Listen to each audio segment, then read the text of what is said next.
Hi guys, welcome back. So we took 2 दिन का gap because of your Guru Purnima. Happy Guru. One second. Happy Guru Purnima to everybody and welcome back. We will continue chapter of rights, but today we'll go a little beyond NCERT. We will refer NCERT, but we will also go a little beyond NCERT because we have to use some references from a book that I'll tell you. The book I'm referring, I'll tell you. और उसके बाद we'll come back to your NCERT only. Why I'm saying this? Because emergency का topic मैंने last की video में थोड़ा सा touch किया था and I want to cover some extracts from your India since independence by your Vipin Chandra, your standard book. Now with standard books the thing is कि हर subject का standard book आप नहीं पढ़ सकते हो. This is a standard book for history, not for political science. But I will always suggest कि अपने optional में आपको सबसे ज्यादा प्रो होने चाहिए आप आपके ऑप्शनल में, इसीलिए उसके लिए आपको पढ़ना चाहिए standard books for your optional. अगर आप बाकी सब्जेक्ट्स की एनसीईआरटी फॉलो कर रहे हो दैट्स फाइन, उसमें काम चल जाता है. And why I am saying this because एक तो ना मेंस में when you right your answers तब आप एक स्टैंडर्ड की इंग्लिश जब लिख लोगे दैट्स फाइन, बट एक बेसिक इंग्लिश भी चल जाती है. बट जब हम प्रीलिम्स की बात करते हैं तो प्रीलिम्स में कई बार 2023 का आई थिंक पेपर पैटर्न ऐसा था, मुझे ऐसा लगा कि वो यूपीएससी से ज्यादा इंग्लिश का एग्जाम था बिकॉज उसमें इवन 2022 आई थिंक यस, तो उसमें statement 1 is true, statement 2 is true but 1 is not true, statement 1 and 2 are true, ऐसी चीजें आई हुई थी and statements were confusing enough.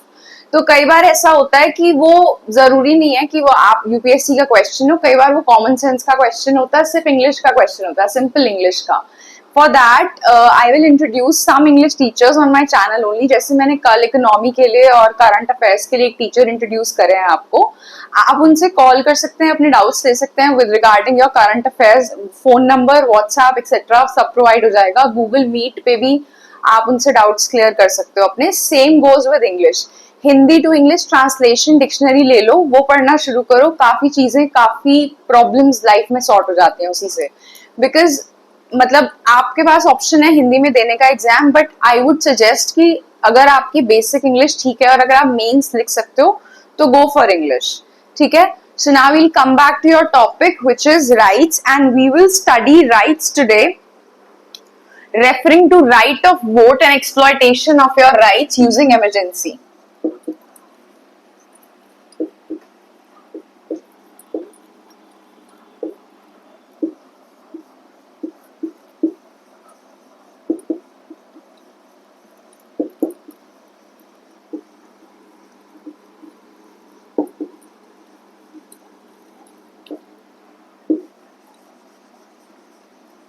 Now why I have picked these? Understand this.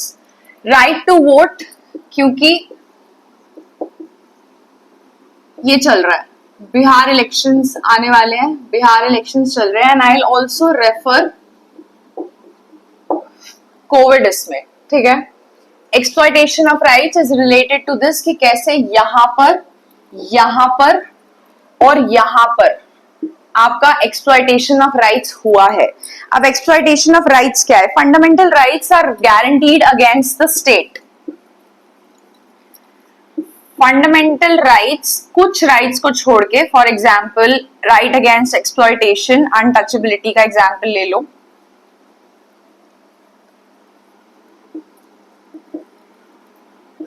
कुछ rights को छोड़ के फॉर योर पॉलिटी पोर्शन, अगर आप आतिश सर का बेसिक जो कोर्स फ्री है वो अगर आप देखोगे, वो आपको एलिमिनेशन बहुत क्लियरली पढ़ाते हैं. जैसे मैंने बोला fundamental rights are rights against the state, वो आपको क्लियरली बता देंगे कि कौन से पर्टिकुलर फंडामेंटल राइट्स ऐसे हैं जो आपको अगेंस्ट पीपल भी हैं. अब अगेंस्ट का मतलब क्या होता है? अगर अगेंस्ट स्टेट है मतलब एक्सप्लॉयटेशन प्रताड़ित कौन कर रहा है? स्टेट. अगर अगेंस्ट पीपल है तो एक्सप्लॉयटेशन प्रताड़ित कौन कर रहा है? लोग. मतलब प्रोटेक्शन है ना. किससे प्रोटेक्शन? फंडामेंटल राइट्स आपके लिए प्रोटेक्शन है. आपने स्टेट को टैक्स दिया, स्टेट आपको प्रोटेक्ट कर रही है, तो फंडामेंटल राइट्स किसके लिए प्रोटेक्शन है? आपके लिए प्रोटेक्शन है.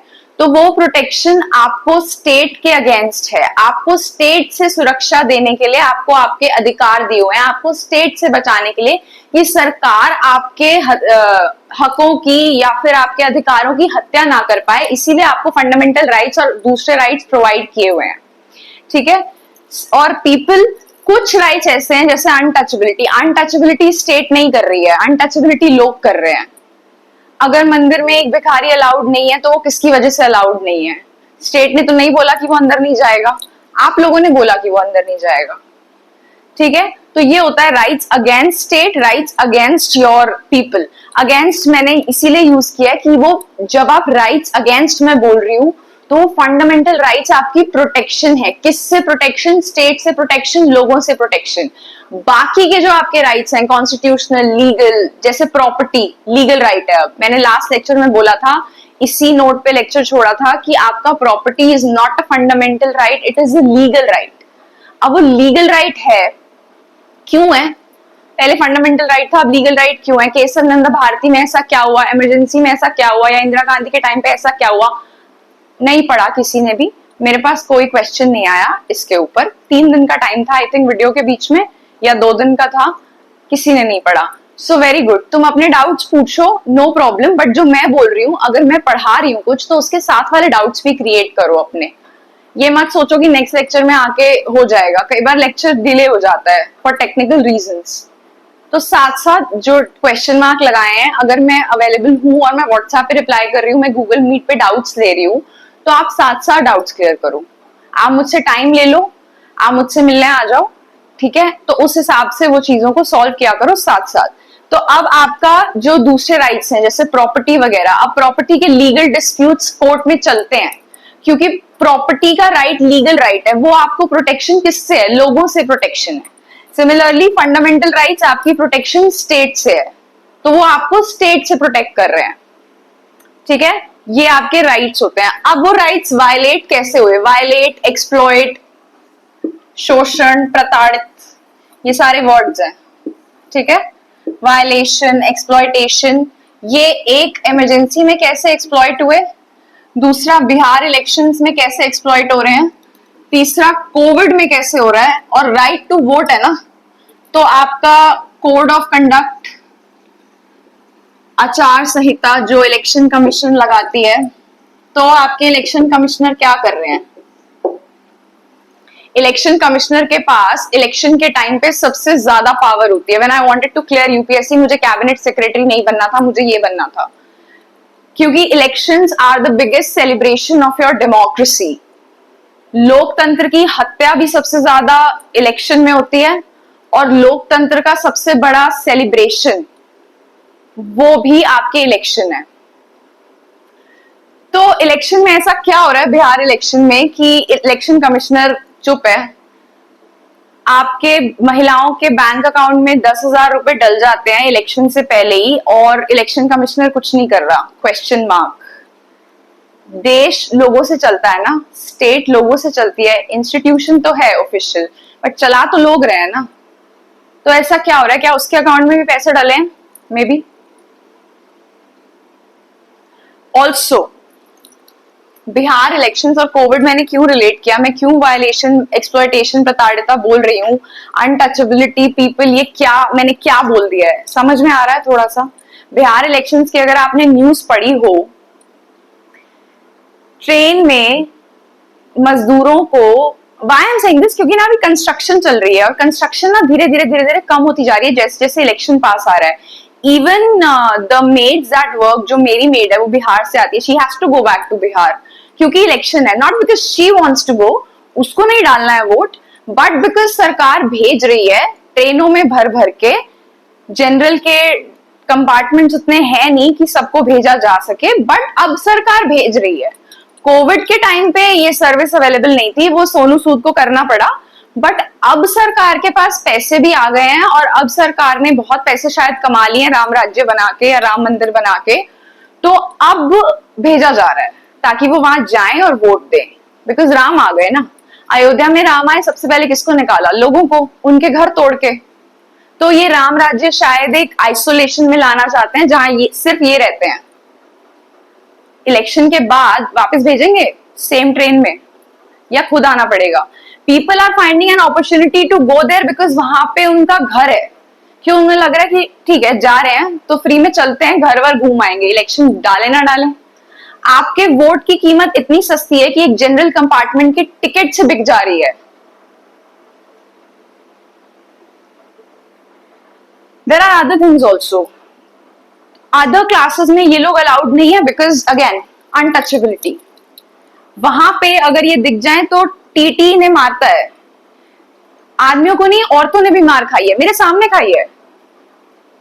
बट जनरल कंपार्टमेंट इतने हैं नहीं, वहां पे इनको भेज रही है सरकार। तो ये क्या चल रहा है? ये एक्सप्लॉयटेशन है, आपके राइट के वोट का एक्सप्लॉयटेशन है, राइट टू इक्वालिटी का वायलेशन है, इमरजेंसी वाले हालात हो गए हैं, इंदिरा गांधी वापस आ गई है, चल क्या रहा है? Question mark. ये करंट अफेयर्स अपडेट है। मैंने बोला यमुना की एयर क्वालिटी खराब हो गई है, किसी ने सोचा उसके बारे में? सॉरी, यमुना की एयर क्वालिटी नहीं, यमुना की वाटर क्वालिटी अभी भी खराब है, कोई साफ नहीं हो गया यमुना। इन्होंने बस पर्टिकुलर घाट्स बना दिए ताकि पूजा वहां पे और पोल्यूशन एक लिमिट तक हो। रेनफॉल की वजह से नेचुरली उसमें थोड़ा क्लीनलीनेस आया है, बट ऐसा नहीं है कि यमुना साफ हो गई है। एयर क्वालिटी का अलग इशू चल रहा है, पोल्यूशन अलग चल रहा है। ना प्राइवेट कंपनियां वर्क फ्रॉम होम दे पा रही हैं, गवर्नमेंट का तो भूल ही जाओ। ऑफिस जाओ, इसी पोल्यूशन में, जुकाम में, बुखार में काम करो और फिर वो आगे स्प्रेड हो। कोविड की 6th 7th 8th 9th wave, किसी को भी अगर कोविड रह गया है, एक दो केसेस छुटपुट केसेस जो रह गए हैं, वो रीस्टार्ट हो जाएंगे फिर से। आर्टिफिशियल रेन के लिए पैसे लगा दिए बट रेन हुई नहीं, पानी छिड़कना पड़ा मॉनिटर्स के पास। मैंने बोला राइट टू इंफॉर्मेशन आपके पास है, आपने देखा जाके कि कितने पैसे लग गए आर्टिफिशियल रेन में? अकाउंटेबिलिटी मांगी सरकार से? नहीं मांगी होगी। So this is how your rights are violated by the state and this is how your rights are violated by the people. जब मैं बोल रही हूँ कि rights are violated by the state, तो state आपके rights ऐसे violate कर रही है और लोग आपके rights ऐसे violate कर रहे हैं। जब वो टीटी जाके ट्रेन में मारता है ना उन लोगों को जो गलती से फर्स्ट क्लास में चढ़ गए, that is how untouchability is practiced। या फिर वो जो भिखारी मंदिर के बाहर ही बैठा रहता है, that is how untouchability is practiced। Are you understanding this? Are you following this? Okay, so emergency मैंने क्यों बोला? I'll read something for you. Sanjay Gandhi put forward his 4 points in July 1976. Sanjay Gandhi कोई ऑफिशियल पोजीशन नहीं थी सरकार में, बेटा था इंदिरा गांधी का। पुट फोर्थ 4 पॉइंट्स कि हमें इमरजेंसी में क्या करना चाहिए या फिर देश में क्या करना चाहिए। कोई पॉलिटिकल ऑफिस नहीं था उस आदमी के पास, but again misuse of power by the state. ऐसे ही तो राइट्स वायलेट होते हैं। Don't take dowry at the time of marriage, very good. नहीं लेनी चाहिए डाउरी। क्यों लेनी है तुम्हें डाउरी? तुम खुद नहीं कमा सकते हो? नहीं कमा सकते तो फिर शादी मत करो ना, लड़की की जिंदगी क्यों खराब करनी है? Practice family planning and limit families to only 2 children. ये भी ठीक है क्योंकि पॉपुलेशन कंट्रोल करना चाहिए, इतनी पॉपुलेशन बढ़ती जा रही है। जैसे मैंने लास्ट लेक्चर्स में भी बोला था कि पीपल डोंट रियलाइज कि 10 हाथ तो होंगे कमाने वाले पर 20 हाथ होंगे कमाने वाले पर 10 पेट भी होंगे। मैथमेटिक्स थोड़ा कमजोर है मेरा। मैथमेटिक्स के लिए also I will introduce a teacher for you for CSAT etcetera. Plant trees also fine, चाहिए ना ऑक्सीजन। प्लांट्स ही तो ऐसे हैं जो दिन भर ऑक्सीजन देते हैं, सिर्फ रात में कार्बन डाइऑक्साइड छोड़ते हैं। हम लोग तो दिन भर भी एक्सेल कार्बन डाइऑक्साइड। हम लोग अपना कंट्रीब्यूशन तो देखते ही नहीं है। तुम लोगों को थोड़े से प्लांट्स और थोड़े से मच्छरों से दिक्कत हो जाती है, बट तुम लोगों को दिखता है कि तुम लोग भी तो दिन भर you exhale carbon dioxide. You are actually no good. Human beings are no good, we were just monkeys. वो गलती से इवॉल्व हो गए। Anyway, and also we have anxiety by the way. Monkeys में एंजाइटी नहीं है, जानवरों में एंजाइटी नहीं है। हम लोग गलती से इवॉल्व हो गए और हमें एंजाइटी भी है और हमें OCD भी है, हमें ADHD भी है, हमें मेंटल हेल्थ इश्यूज हैं। Okay, last, promote literacy. Also fine, because education जरूरी है. अगर एजुकेशन नहीं होगी लोग सोचेंगे कैसे. ये सब बातें जो मैं बोल रही हूँ, अगर तुमने स्कूल में पढ़ी होती या समझी होती तो तुम्हें यूपीएससी कोचिंग की जरूरत नहीं पड़ती. तुम खुद बुक से पढ़ के एग्जाम क्लियर कर लेते. इतना बड़ा कोचिंग इंडस्ट्री नहीं चल रहा होता. एक बिल्डिंग से 3 बिल्डिंग 4 बिल्डिंग बना ली प्रोबेबिलिटी का गेम खेल के, क्योंकि पता है ना इतने लाखों एप्लीकेंट से सीट्स कुछ हैं. कोचिंग तो फिर भी लेंगे लोग, क्योंकि तुम्हें उम्मीद है ना. उम्मीद पे तो दुनिया चल रही है. तो लिटरेसी अगर यही स्कूल्स प्रोवाइड कर दें और स्कूल्स में लिटरेसी हो, तुम्हारा राइट टू एजुकेशन स्कूल में ही प्रैक्टिस हो जाए, तो उसके बाद क्या जरूरत है फिर कोचिंग की. प्राइवेट सेक्टर तो तभी आता है ना, प्राइवेट कैपिटलिज्म तो तभी आता है जब सरकार से कुछ नहीं हो रहा होता या जो चल रहे हैं इंस्टीट्यूशंस उनसे कुछ नहीं हो पा रहा होता. अरविंद केजरीवाल काम कर रहे थे on education and health. You know what happened. Even Oja sir joined that party for the very same reason मैंने पहले भी बोला था, because he wanted to work on education and health, because he's an educated person. He realizes कि human resource बनने के लिए चाहिए education और health. तुम लोगों को समझ नहीं आया, तुमने जाके वोट नहीं दिया उनको. That is how you don't practice your right to vote. That is how you also, आप अपने rights का खुद ही खंडन करते हो. ठीक है, आप खुद ही, वो रील है ना, मैं इसका खंडन करता हूँ, मेरी माता जी का हैप्पी बर्थडे, इसमें क्या खंडन करेंगे आप, है ना वो रील. तो आप अपने राइट्स खुद ही खराब करते हो जब आप राइट टू वोट प्रैक्टिस नहीं करते. और अगर करते हो तो या तो आप कास्ट के नाम पे, या तो आप रिलीजन के नाम पे पैसे लेके, या फिर आप शराब पी के ऐसे करके वोट देते हो, या फिर बिहार में फ्री में ट्रेन में जाके ऐसे करके वोट देते हो. तभी तभी होता है ये.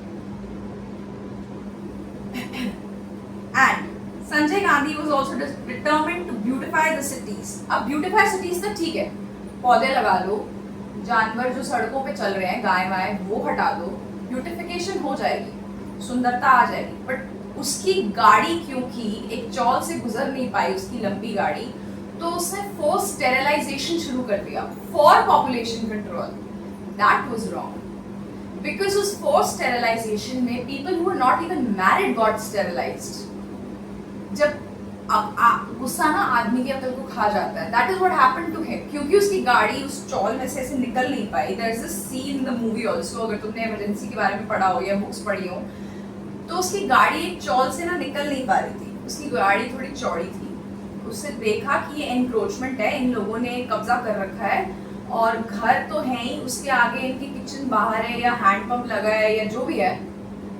तो उसको लगा ये तो गलत है. वो ने बोल सकता था पीछे कर लो, वो हटवा सकता था एनक्रोचमेंट, बट उसने पॉपुलेशन कंट्रोल पे सीधा फोर्स स्टेरिलाइजेशन शुरू कर दिया. That was wrong and that is how your rights were violated in eight the time of emergency. यही मैंने बोला था कि इमरजेंसी के टाइम पे rights were violated left, right and centre. This is how it happened. Sanjay Gandhi was also determined to beautify the cities by cleaning slums and unauthorized structures, impeding roads, bazaars, parks, monuments, etc. ठीक है, but forced sterilization was wrong. Also, sorry.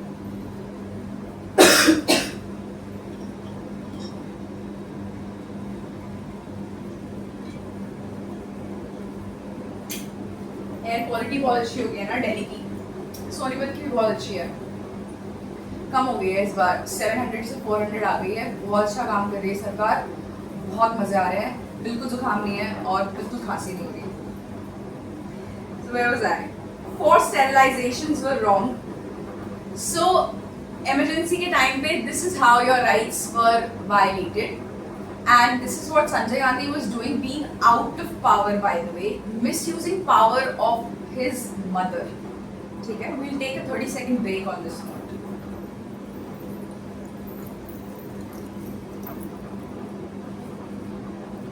Okay, झुग्गी झोपड़ियों का problem ऐसा नहीं है कि सिर्फ झुग्गी झोपड़ियों का प्रॉब्लम है, वो मार्केट्स का भी प्रॉब्लम है. बट अगेन कैपिटलिज्म है, मार्केट्स पैसा कमा के दे रहे हैं ना, झुग्गी झोपड़ियां पैसा नहीं कमा के दे रही. क्या मतलब है इस बात का? मार्केट्स भी तो अपने वो बड़े बड़े बैनर्स, बोर्ड्स और बड़े बड़े स्टूल लगा के या फोल्डिंग लगा के अपना सामान बाहर रखते हैं ना फुटपाथ पे. फुटपाथ चलने की जगह है, उसे चलने के लिए छोड़ दो. वही मैंने बोला ना, लोगों से चलता है ना देश. लोग कैसे हैं यहाँ के, जिन्हें समझ ही नहीं आ रहा है, कॉमन सेंस है ही नहीं. दुकान का रेंट आप क्यों दे रहे हो? किस लिए दुकान का रेंट दे रहे हो, या फिर दुकान बनाई क्यों है, सड़क पे ही लगा लो बाजार, लाइक अदर स्ट्रीट मार्केट्स जो लगती हैं.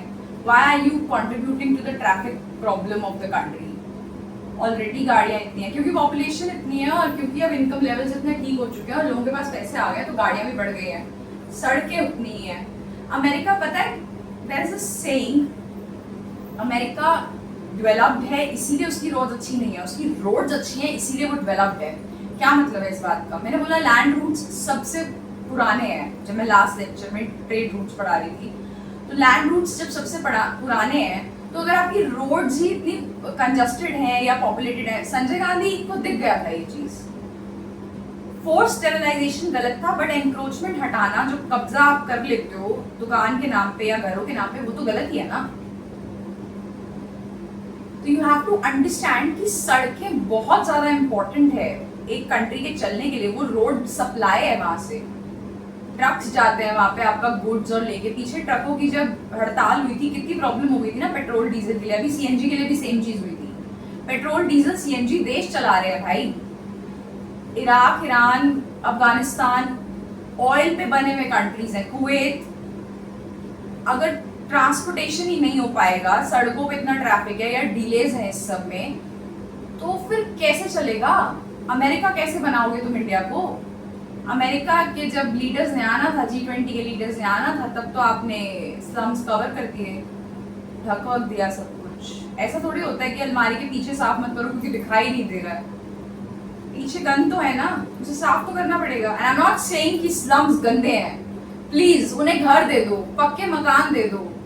जब आप उन्हें बिहार भेज सकते हो ट्रेनों में, तो आपके पास इतना पैसा है कि आप एक घर बना के दे दो. जब आप 10,000 रुपए बैंक अकाउंट में महिलाओं के पता नहीं किस नाम के डाल सकते हो और इलेक्शन कमीशन भी कुछ नहीं कर रहा है, तो क्या दिक्कत है? घर भी दे दो ना. और ऐसा नहीं है घर दिए नहीं है, दिए हैं, घर भी दिए हैं, बट वो लोग खुद ही वो घर रेंट पे चढ़ा के या फिर बेच बाच के चले जाते हैं वापस झुग्गी झोपड़िया में रहने के लिए. ऐसा नहीं है कि सरकार कोशिश नहीं कर रही, सरकार कोशिश करती है, क्योंकि सरकार तो आईएएस आईपीएस चला रहे हैं ना. मैंने बोला political parties will come and go. Vajpayee ने भी बोला था, मैं रहूं ना रहूं, देश रहना चाहिए भाई, देश चलना चाहिए. तो देश तो लोगों से ही चलता है ना. Okay, so now that we have covered this, we will come back to your NCERT. थोड़ा सा पोर्शन राइट्स का आई विल रीड. पहले I will read some definitions. NCERT से पहले I will read some definitions for you. Lasky defines rights are those conditions without which no man can seek in general to be able at his best. उसने बोला कि हमें अपना best होने के लिए राइट्स की जरूरत है, हमें अपने आप को डेवलप करने के लिए राइट्स की जरूरत है. और बिल्कुल सही बोला कि अगर राइट्स नहीं होंगे तो आप अनटचेबल की अनटचेबल प्रॉब्लम खत्म नहीं होगी अनटचेबल्स की, अगर हम नहीं बोलेंगे. एंड ऑल्सो प्रॉब्लम अनटचेबल्स का ये है कि जो रिजर्व कैटेगरीज हैं जिनको एक बार बेनिफिट मिल चुका है ना रिजर्वेशन का, उन्हें अपनी रिजर्वेशन छोड़ देनी चाहिए प्लीज. शर्मा हो के अगर आप ओबीसी हो और आपको जस्ट रिप्रेजेंटेशन बढ़ाने के लिए आपको एक वाइस प्रेसिडेंट का पोस्ट मिल जा रहा है, तो ये गलत है. ठीक है, शर्मा पहली बात तो ओबीसी होते नहीं है, पंडित होते हैं. दूसरी बात, आपके पास ओबीसी सर्टिफिकेट है कैसे, आपका बना कैसे, कौन से सरकारी दफ्तर में कौन से रिश्वत खिला के बन गया. दूसरी बात, ईडब्ल्यूएस कैटेगरी, जब आपकी मम्मी का पार्लर है और वो इतना कमा रही है और आपके पापा की परमानेंट जॉब है सरकारी, तो आपके पास ईडब्ल्यूएस कैटेगरी का सर्टिफिकेट कैसे और आपका कोटा में एडमिशन हो कैसे रहा है. These things are to think about. Reservation उनके लिए बना है जो मंदिर के बाहर बैठ जाते हैं और जिनको नहीं अंदर जाने दिया जाता, मार दिया जाता है अगर अंदर चले जाएं तो. न्यूज उठा के देख लो, कभी क्राइम न्यूज पढ़ी हो तो, यूपी की. उनके लिए है रिजर्वेशन, तुम्हारे लिए नहीं है. तुम्हारे पास आईफोन है, तुम्हें जरूरत नहीं है 7 अटेम्प्ट की या 10 अटेम्प्ट की या अनलिमिटेड अटेम्प्ट की या एज रिलैक्सेशन की. तुम लिव इन में रह रहे हो अपनी गर्लफ्रेंड के साथ, मुंबई से हो तुम, तुम्हारे पास परमानेंट घर है वहां पे, तुम ओबीसी या ईडब्ल्यूएस कैटेगरी में हो कैसे.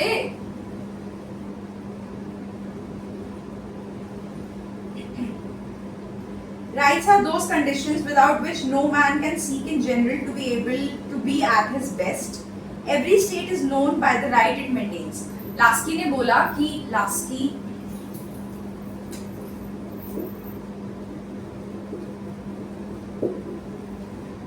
Spelling you can see on board. Laski ने बोला कि जो स्टेट जितने राइट्स देती है उससे जानी जाती है। ठीक है, इतना समझ में आ गया। Will end the lecture here, 2 definitions पे। नेक्स्ट लेक्चर में I will cover your NCERT portion. This was supposed to be a little complex lecture because मुझे India since independence by Vipin Chandra का पोर्शन कवर करना था, इमरजेंसी वाला, जो मुझे था कि तुम लोग समझो so that you understand exploitation of rights. And this is I'm repeating this is a standard book for your history portion, not PSIR portion। तो तुम्हें ये बुक पढ़ने की जरूरत है नहीं। तुम्हें स्टैंडर्ड बुक्स पढ़नी है तो मुझसे PSIR की पूछ लेना, वो पढ़ लेना, या फिर शुभ्रा मैम के नोट्स मार्केट में अवेलेबल हैं, या फिर उनसे डायरेक्ट खरीद लो प्लीज। मार्केट में फोटोकॉपी करके नोट्स मत बेचा करो अपने टीचर्स के, उनसे डायरेक्ट ले लो, उनकी क्लासेस ले लो। बहुत कम फीस हो गई है अब, अभी डिस्काउंट भी चल रहा था शायद पीछे। ऑनलाइन ऑफलाइन अवेलेबल है, एनसीईआरटी का भी कोर्स अवेलेबल है, उनसे डायरेक्टली ले लो। आतिश सर से भी ये वाला कोर्स वो फ्री में पढ़ाते हैं, अनअकैडमी पे आई थिंक वो पढ़ा रहे हैं आजकल शायद। उनकी वेबसाइट पे ये कोर्स अवेलेबल है, उनकी टेलीग्राम पे अवेलेबल है। वो हर मेन से पहले ये कोर्स लेते हैं, हर प्रीलिम से पहले ये कोर्स दोबारा लेते हैं। बेसिक कोर्स है बहुत ज़्यादा, तुम्हें इंग्लिश समझ में आएगी, तुम्हें समझ में आएगा एलिमिनेशन कैसे करना है, तुम्हें आंसर्स पॉलिटी के इतने क्लियरली समझ में आएंगे कि कैसे सॉर्ट करने हैं, तो वो कर लो। ठीक है, थैंक यू।